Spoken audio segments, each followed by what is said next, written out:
Mimi nafurahi kwamba sasa tuko na vijana hapa, tuko na engineers,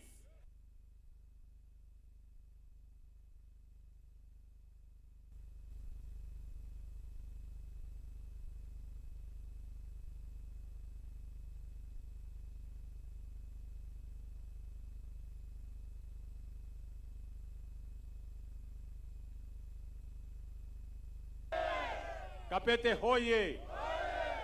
Na ndio mimi ninataka kuwaeleza, wakati tulienda kwenye uchaguzi, mimi niliwaeleza ya kwamba tutaweka mpango maalum ambayo itahakikisha ya kwamba tunazalisha nafasi ya ajira ya vijana wa taifa letu la Kenya. Na nafasi ya ajira haipatikani kiholela. Nafasi ya ajira haipatikani kwa vitimbi na sarakasi na ukabila. Nafasi ya ajira inapatikana kwa mpango. Si namna hiyo?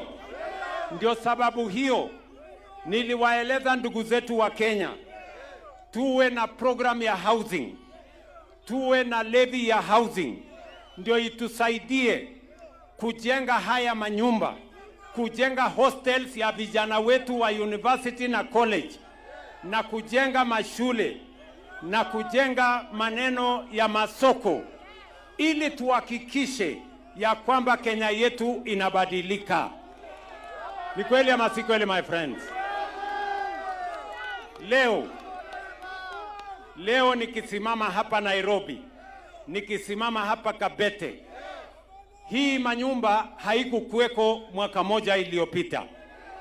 Hapa tuko na vijana maelfu wanafanya kazi. Tuko na vijana maelfu kama hawa Kenya mzima. Tuko na hii miradi ya ujenzi wa nyumba, ujenzi wa soko, ujenzi wa hostels. Leo tuko na vijana 500,000 kama hawa wanafanya kazi sauti ya taifa letu la Kenya. Vijana hoye! Vijana hoye! Mimi nauliza, si hapa tuko na watu walisomea plumbing? Si hapa tuko na watu walisomea electrician? Si hapa tuko watu walisomea mambo ya carpentry na masonry na mambo ya maneno ile ya painting iko hapa? Si namna hiyo? Maneno ya plumbing iko hapa, watu wamesomea. Mimi nauliza nyinyi, bila mjengo kama hii, bila affordable housing, mtu ya plumbing atafanya kazi wapi?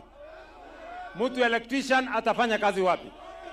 Mtu carpenter atafanya kazi wapi? Si lazima tuwe na mradi kama hii, ndio wale wamesomea plumbing, wale wamesomea carpentry, wale wamesomea masonry, maengineer, architect wapate nafasi ya kuendesha maisha yao kwa kupata ajira. Mimi nawauliza ndugu zangu watu wa Kenya, hii mradi ya affordable housing na markets na hostels iendelee ama isiendelee? Munasema iendelee ama isiendelee? Hebu nione wala anasema iendelee. Sikizeni my friends, sijui kama tunaelewana.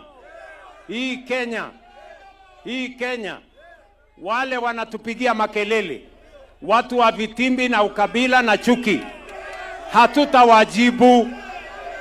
Hii affordable housing itajibu hawa, markets itajibu hawa, hawa vijana walio kazini ndio watawajibu wale. Ati wale wanatuambia ati wanataka hii affordable housing isimamishwe.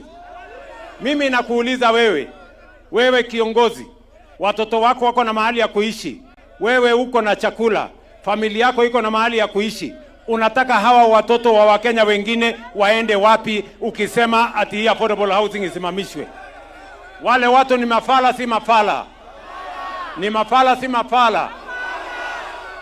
Ama ni aje? Tunaelewana my friends? Tuko pamoja? Na mimi nataka niwaambie, kwa mapenzi ya Mungu, hii kazi ya affordable housing itaendelea for the next 20 years mpaka Kenya ibadilike. Na mambo bado hapa Kenya munaona sura ya Kenya inaanza kubadilika.